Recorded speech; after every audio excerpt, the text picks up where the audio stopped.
नमस्कार, मैं डॉक्टर उज्ज्वल आलोक, भारतीय भाषा केंद्र जवाहरलाल नेहरू विश्वविद्यालय नई दिल्ली से। हिंदी मुक्स परियोजना के अंतर्गत हिंदी साहित्य के इतिहास में हम छायावादोत्तर काव्य की जो अन्य धाराएं हैं उस पर चर्चा कर रहे हैं। इस पाठ के अध्ययन के उपरांत आप उत्तर छायावादी काव्य के बारे में सामान्य समझ बना पाएंगे। उत्तर छायावाद के उदय की पृष्ठभूमि जो है उससे अवगत हो सकेंगे और इसके साथ ही साथ उत्तर छायावाद की जो अन्य काव्य धाराएं हैं उन काव्य धाराओं के बारे में भी संक्षिप्त जानकारी प्राप्त करेंगे। वैसे तो छायावाद का जो काल है सन 1936 तक माना जाता है, लेकिन किसी भी साहित्यिक प्रवृत्ति की जो शुरुआत है या उसका अंत है एकाएक नहीं हुआ करती है। सन 1930 से ही अगर आप देखेंगे तो भारतीय समाज में नए तरह के सामाजिक, सांस्कृतिक और राजनीतिक परिवर्तन जो हैं वो दिखाई देने लगते थे। राष्ट्रीय स्वतंत्रता आंदोलन अपने चरम पर था और गांधी के अलावा जवाहरलाल नेहरू, सरदार वल्लभ भाई पटेल, सुभाष चंद्र बोस जैसे जो युवा नेता थे उनके प्रभाव में राष्ट्रीय राजनीति आगे बढ़ रही थी।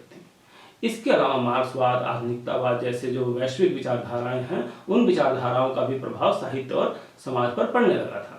किसान, मजदूर, छात्र जो हैं वो भी आंदोलन में आ गए थे, जिससे आंदोलन में तेजी आ गई थी। इन सब के फलस्वरूप हिंदी कविता छायावाद के रहस्यवादी आवरण से बाहर निकलने के लिए देखेंगे कि छटपटा रही थी। यह छटपटाहट खुद छायावादी कवियों के भीतर भी दिखाई पड़ने लगती है। पल्लव की भूमिका के जरिए छायावाद का जो मैनिफेस्टो लिखते हैं पंत, उन्होंने सन 1936 में इस युग के अंत की घोषणा कर दी।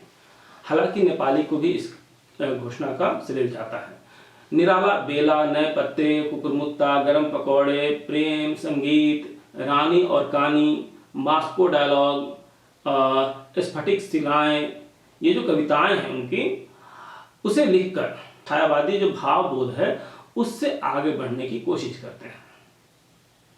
गोपाल सिंह नेपाली ने अपने काव्य संग्रह, जो उनका पहला काव्य संग्रह है उमंग, 1934 में जब प्रकाशित हुआ था, उस काव्य संग्रह में छायावाद के उस विराग का जो फंद है काट कर उमंग को जगाने की कोशिश करते हैं, उमंग को जगाने का प्रयास करते हैं और युगांतर का इंतजार करना आरंभ कर देते हैं।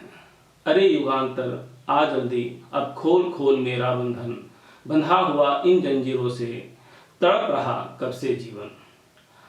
आजा ला दे कण कण में अब फिर से ऐसा परिवर्तन, मरता जहां आज यह जीवन वहां करे यौवन नर्तन। उत्तर छायावादी काव्य जो है अपने समय की सामाजिक परिस्थितियों की तरह ही अनेकमुखी है। उत्तर छायावादी दौर में प्रगतिवाद और प्रयोगवाद के साथ साथ राष्ट्रीय सांस्कृतिक काव्य धारा और प्रेम और मस्ती के काव्य जो हैं यानी कि हालावाद, उनका अवतरण लगभग एक साथ होता हुआ दिखाई देता है।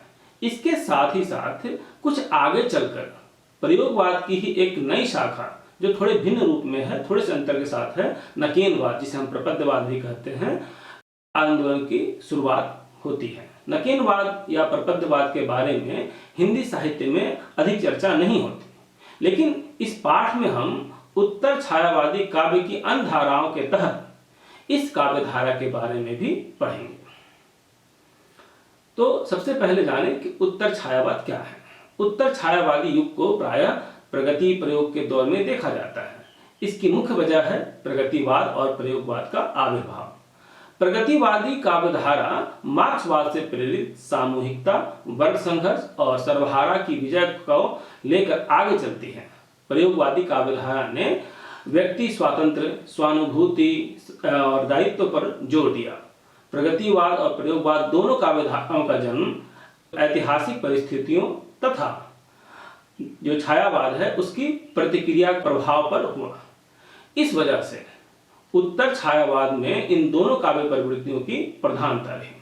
हिंदी साहित्य का जो इतिहास है उसमें काल विभाजन और नामकरण पर चर्चा करते हुए आचार्य रामचंद्र शुक्ल ने लिखा है, यद्यपि इन कालों की रचना की विशेष प्रवृत्ति के अनुसार ही उनका नामकरण किया गया है, पर यह न समझना चाहिए कि किसी काल विशेष में और प्रकार की रचनाएं जो हैं वो नहीं होती थी। शुक्ल जी का यह कथन उत्तर छायावादी युग पर दिखाई देता है।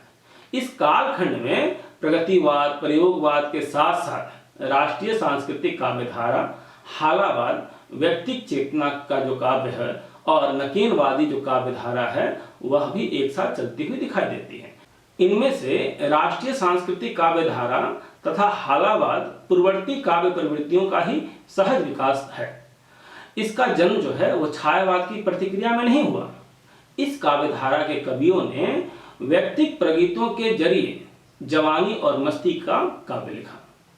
प्रायः इस व्यक्तिक चेतना के काव्य को ही उत्तर छायावादी काव्यधारा कहा जाता है, क्योंकि व्यक्तिक यथार्थ का जो स्पष्टता है छायावादी युग में प्रच्छन्न थी, वह इस काव्यधारा में स्पष्ट होकर के उभर जाती है।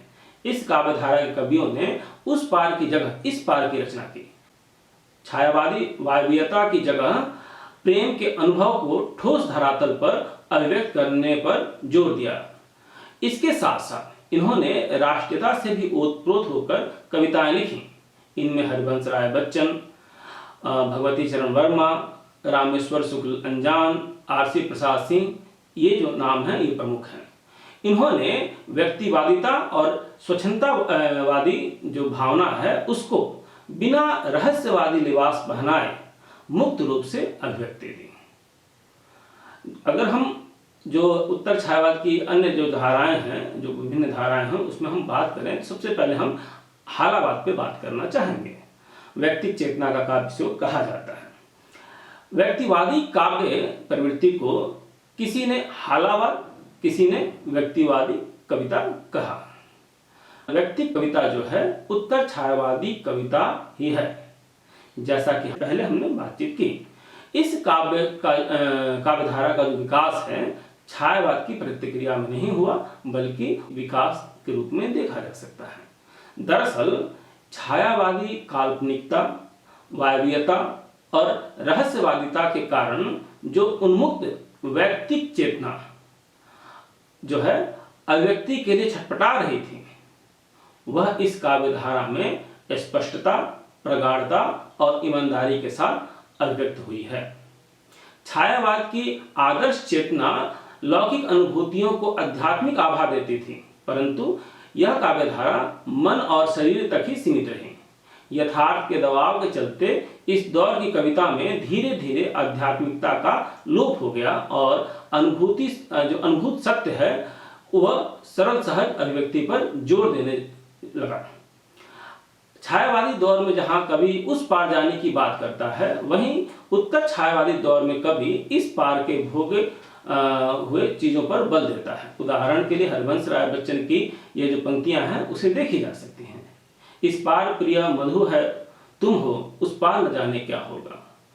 व्यक्तिक चेतना के इस काव्य को हालावाद भी कहा गया।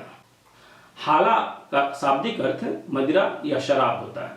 हालावाद फारस ईरान का एक सूफी दर्शन है। इस दर्शन से प्रभावित होकर रूमी, उमर खयाम, हाफिज रावी आदि जो सूफी कवि हैं, उन्होंने शराब, शाकी, प्याला आदि का प्रतीक बनाकर इनके माध्यम से परोक्ष सत्ता की चर्चा की और रोजा, नमाज आदि धर्म के बाह्य आचारों का खंडन किया।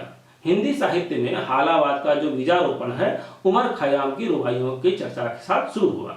सन 1920 के आसपास से ही हिंदी साहित्य जगत में उमर खयाम के गाहे बगाहे चर्चा होने लगी थी, लेकिन सन 1930 के आसपास हिंदी में उमर खयाम के रुबाइयों की जो अनुवाद है उसकी बाढ़ सी आ गई। हिंदी कविता में हालावाद का जो परिवर्तन है उसका श्रेय हरिवंश राय बच्चन को जाता है। सन 1933 में बच्चन जी द्वारा उमर खयाम की रुबाइयों का अनुवाद हुआ। खयाम की मधुशाला उस नाम से इसका प्रकाशन हुआ। इसके बाद सन 1935 में मधुशाला, सन 1936 में मधुबाला और 1937 में मधु कलश का प्रकाशन हुआ। बच्चन जी की इन तीनों कृतियों में खासकर मधुशाला ने कई अन्य कवियों को भी हालावाद से प्रभावित किया। इस काव्य धारा के अन्य कवियों में भगवती चरण वर्मा, नरेंद्र शर्मा, रामेश्वर शुक्ल अंजान, हृदय, आरसी प्रसाद सिंह, पद्मकांत मालवीय जो नाम है ये प्रमुख हैं।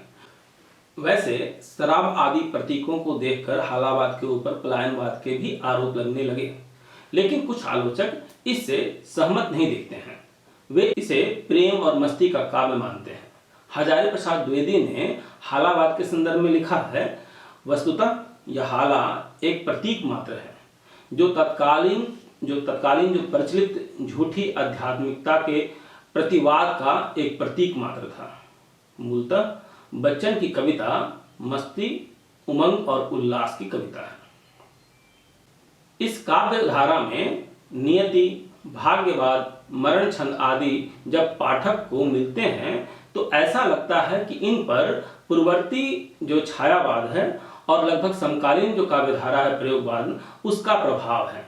परंतु इस काव्यधारा में यौवन का उल्लास, साहस और चुनौतियों का सामना करने की जो जिज्ञासा है वह दिखाई पड़ती है। हालावाद में अभिव्यक्त जो व्यक्तिक चेतना है यहीं से छायावाद से अलग होती है।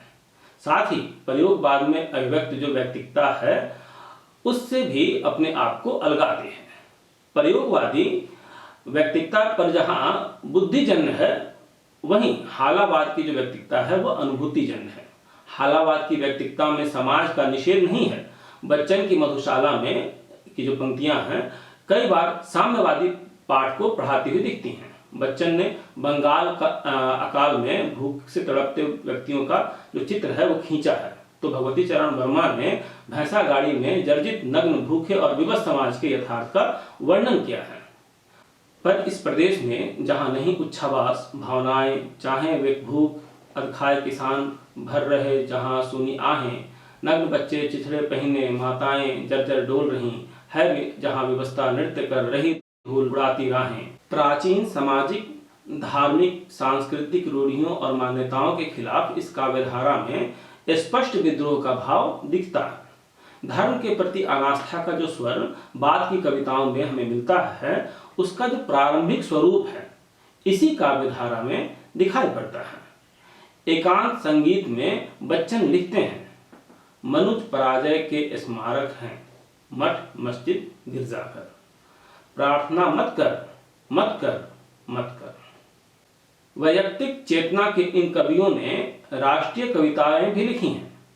व्यक्तिकता के चक्कर में ये राष्ट्र और समाज को नहीं भूलते। युग बोध और राष्ट्रीय चेतना से ओतप्रोत मधुशाला की ये पंक्तियां देखी जा सकती हैं।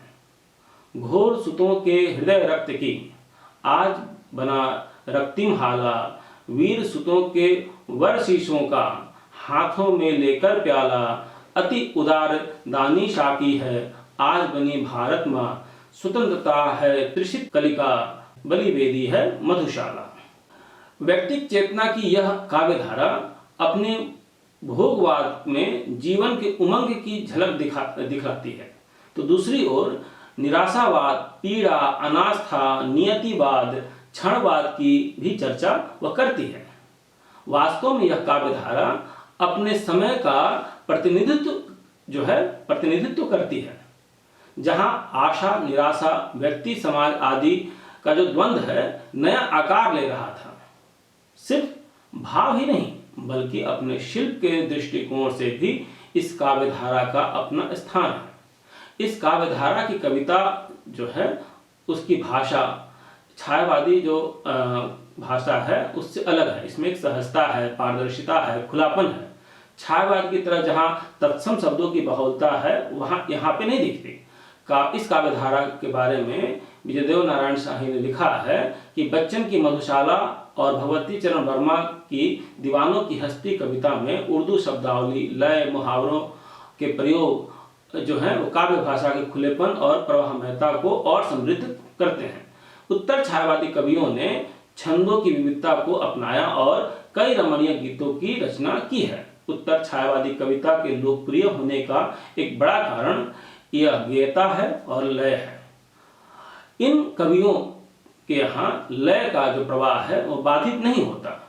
इन कवियों के यहाँ आए बिंब और प्रतीक छायावादी कवियों की तरह संश्लिष्ट और कलात्मक नहीं है, लेकिन जिन भी बिंबों और प्रतीकों का प्रयोग इन्होंने किया है उन पर व्यक्तिक अनुभूति का मौलिक रंग चढ़ा हुआ है। इस तरह आप देखते हैं कि उत्तर छायावाद की जो एक धारा है हालावाद, जो व्यक्तिक चेतना की कविता है, और कहें कि जो छायावादी प्रवृत्ति है उसी का एक विकास है, तो उस रूप में हमें यह दिखाई पड़ता है। अगले वीडियो में हम जो अन्य धाराएं हैं, नकीनवाद हो या राष्ट्रीय सांस्कृतिक काव्य धारा हो, उस पर हम चर्चा करेंगे। तब तक के लिए धन्यवाद।